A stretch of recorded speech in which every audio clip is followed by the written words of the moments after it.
Hi, this is my story about a comparative look at educational inclusion in the United States Virgin Islands versus Jamaica. My name is Bouvier Ferguson, and this project is being done for the EDPH 6000 instructor, Dr. Springer.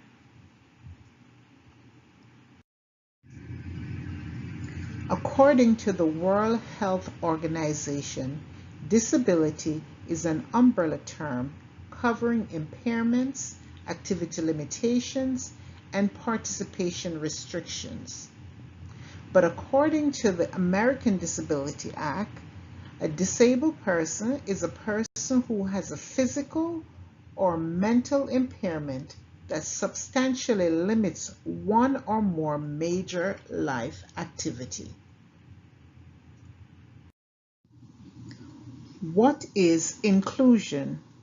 The United Nations Educational, Scientific, and Cultural Organization ensures that each individual has an equal opportunity for educational progress. Inclusion refers to the placement of a child with disabilities in a general education classroom with supports that the child needs in the classroom. So it's a process that demonstrates equal value, respectful treatment, and the provision of learning opportunities. When I speak of the United States Department of Education, I am speaking mainly of St. Croix, St. Thomas, and St. John. They are funded by the United States federal government and must abide by their educational laws. Let's take a historical look at how persons with special needs were treated in the United States Virgin Islands. Persons with special needs were often placed in hospitals, asylums, or other institutions, and often had very little or no education. They were viewed as bad, and they were blamed for their illnesses. People were ashamed of them, and they were often ridiculed. The era of asylum led persons to become ward of the state, and they were cared for in isolation with inhumane treatments.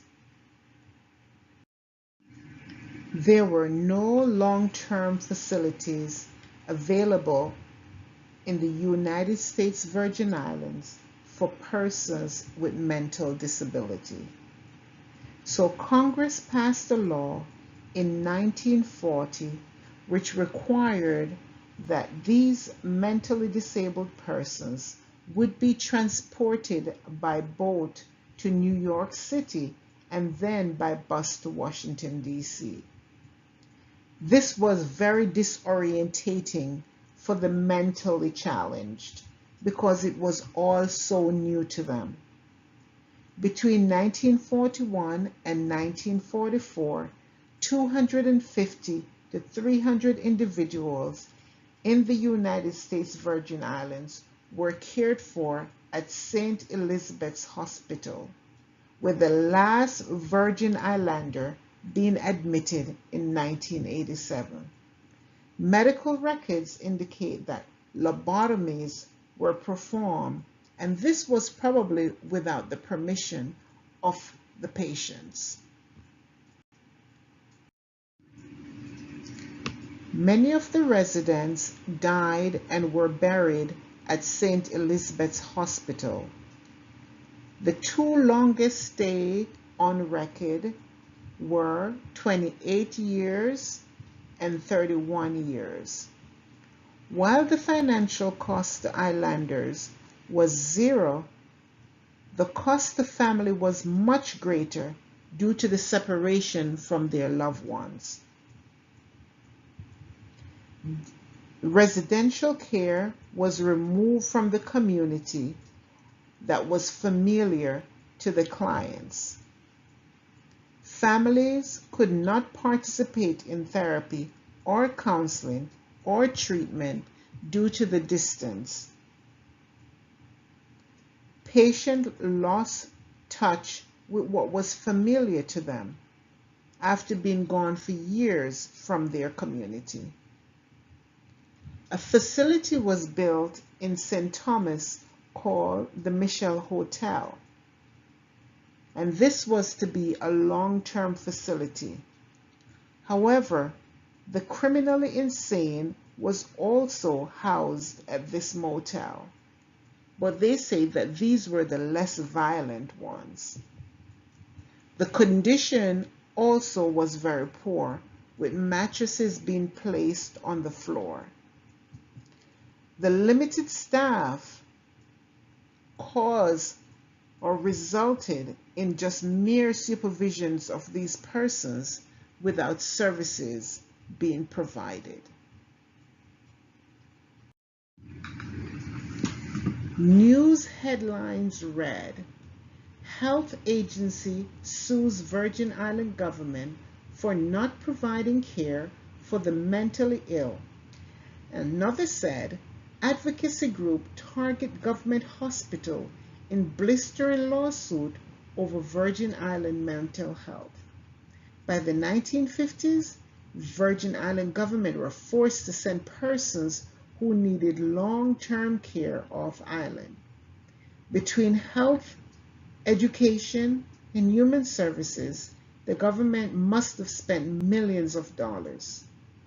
By the mid-1960s, the government passed the Mental Health Systems Act, and funds were provided to build a long-term mental health clinic in the Virgin Islands. By the 1970s, there was an increase in mental health services, with psychologists being available and even an outreach person. The then Commissioner of Health, Dr. Chester Coleman, was credited for creating community-based services. He trained regular persons or members of the community and placed them in their own community where they could care for the mentally ill. This meant that the services remained in each person's neighborhood, and the Dr. Coleman taught these persons how to interact with the mentally ill population. By the 1970s, Community Mental Health Act brought monies for outpatient mental health services. The Human Services Department stayed focused on their objectives and goals, despite the many political changes over the decades. By 1977, the Disabilities Rights Center were popping up all over the Virgin Islands, protecting, advocating, and advancing the rights of the mentally ill. Oraldo Rivera, an investigative reporter, uncovered at Willowbrook Institution in Staten Island, New York, that was housing over 3,000 persons with mental health issues, that they were providing these services in inhumane conditions. Senator Robert Kennedy created then an advocacy system to avoid further inhumane conditions in these types of facilities.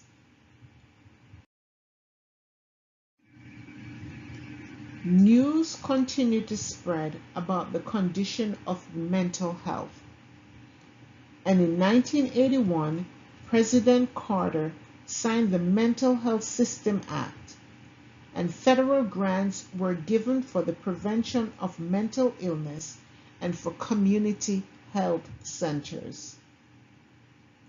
President Reagan, however, discarded of the Mental Health System Act, and funding ended. It was only 2 months later that John Hinckley, an untreated man who had schizophrenia, shot and injured President Reagan. Mental illness was on the rise. Mental retardation, special institution do not exist in Virgin Islands, said the news headline. Hospital may return mental patient, said another news headline.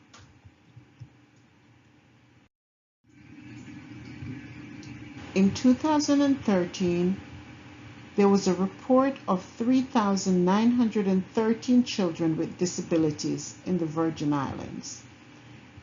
Most of the islanders who were between the age of 18 and 24 and had a mental health diagnosis were on the streets, in prison, or dead.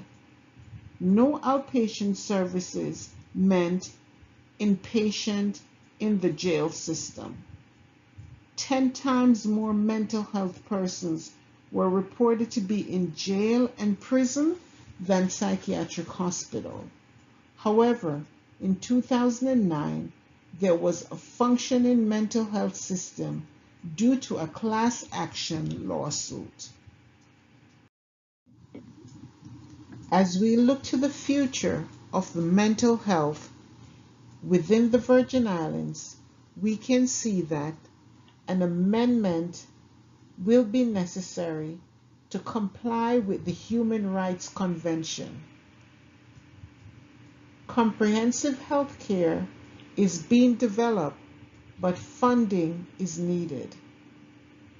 The United States Virgin Islands also has a 5-year mental health strategic plan that started in 2014 and will end in 2019.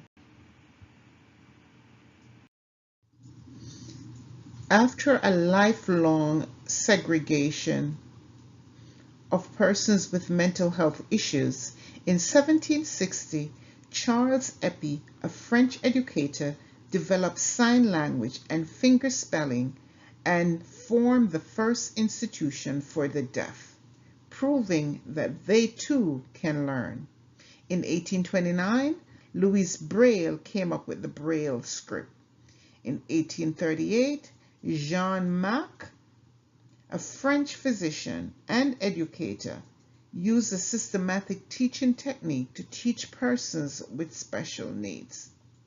In 1880, Edward Seguin, who studied with Charles Epi, moved to the United States to develop guidelines for educating special needs children. And in 1950s, compulsory education for the mentally challenged, visually and hearing impaired were put in place. And after World War II, they created an educational system. As you can see from the data reflecting 2010 in the Virgin Islands, there has been much work done to include persons with mental health issues into the workforce. As we look at persons 18 to 64, you can see that the numbers are more closely related across the islands, St. Croix, St. John, and St. Thomas, in terms of employability of persons with mental health issues. The legal road to inclusion included ethical and moral reasoning and international pressure which led to these changes.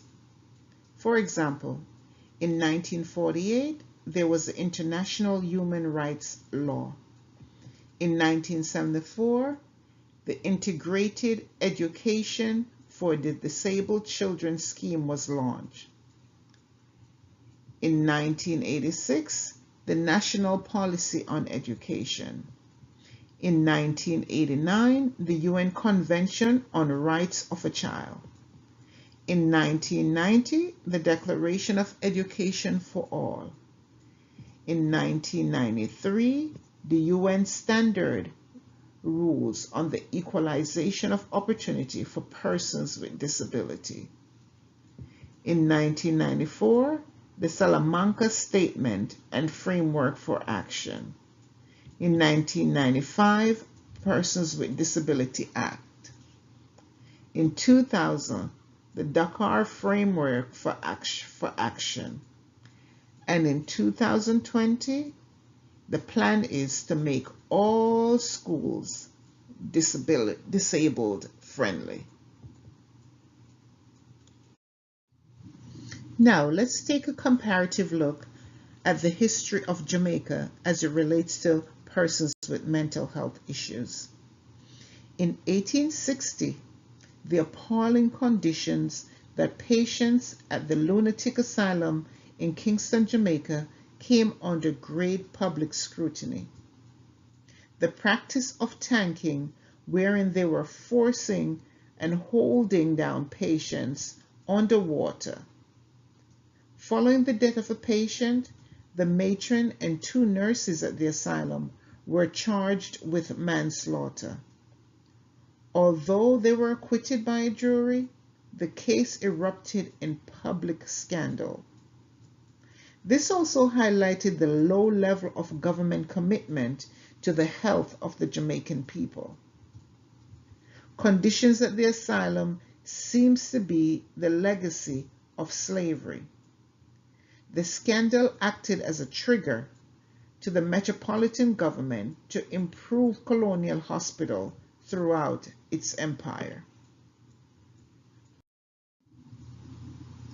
In 1861, the government commission inquiry found that the accusation about the asylum was largely true and that the practice of tanking was an established punishment and a means of coercion. Treatment at the Kingston Asylum was based on custody and restraint rather than care. In 1843, conditions in the Kingston Lunatic Asylum in the years immediately following emancipation provoked such concern that the Assembly voted funds for the construction of a new asylum. In 1860s, asylum was completed. In 1859, inspecting of government institution was transferred to a salaried officer. High death rates in the asylum from preventable disease also told a powerful story that could not be ignored. And in 1959, there were 33 deaths out of an average of 120 patients, which was very excessive.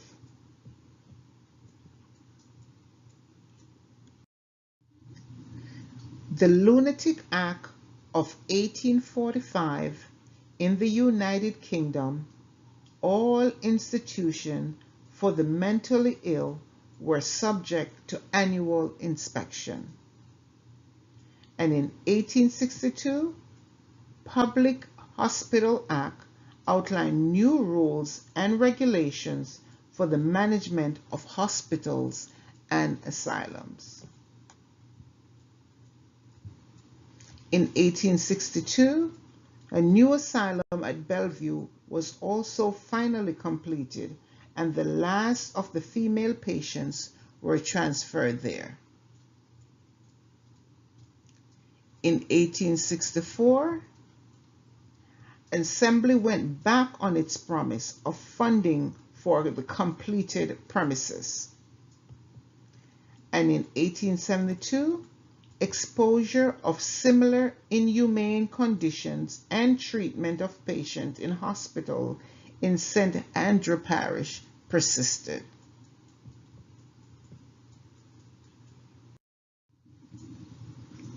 The mental health system in Jamaica continued to be more or less unchanged in the first half of the 20th century.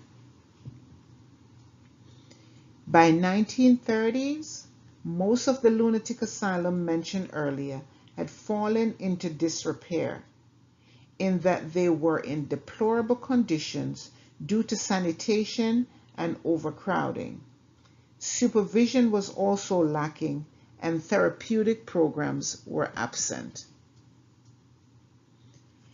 By 1940s, we saw the introduction of electroconvulsive therapy, insulin coma, and lobotomies.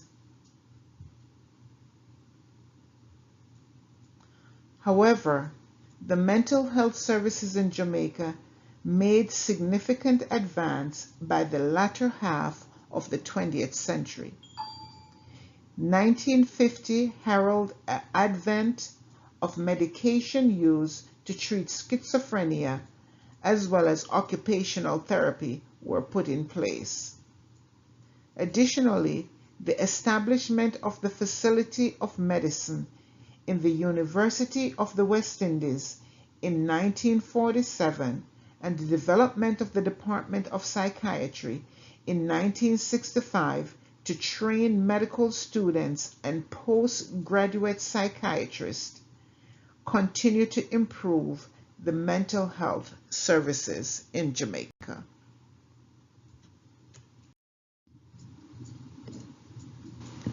Between 1975 and 1984, a weekly radio program started in Jamaica.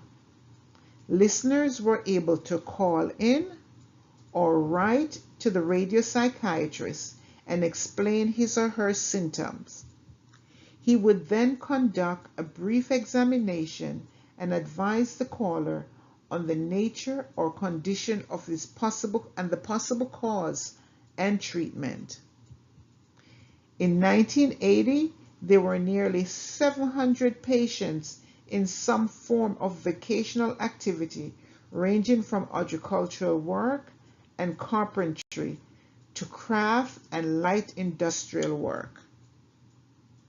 Between 1974, at the commencement of the radio program, and when it ended in 1983, the residential population of the hospital fell by 60%.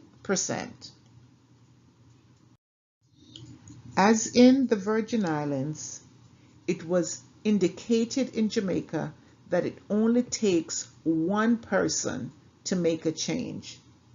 When Randolph Lopez, whose daughter Laura had an intellectual disability, he then traveled to England to learn as much as he could about the intellectual disability and other developmental disability. There were no facility in Jamaica to address Laura's special needs or other intellectual disabilities.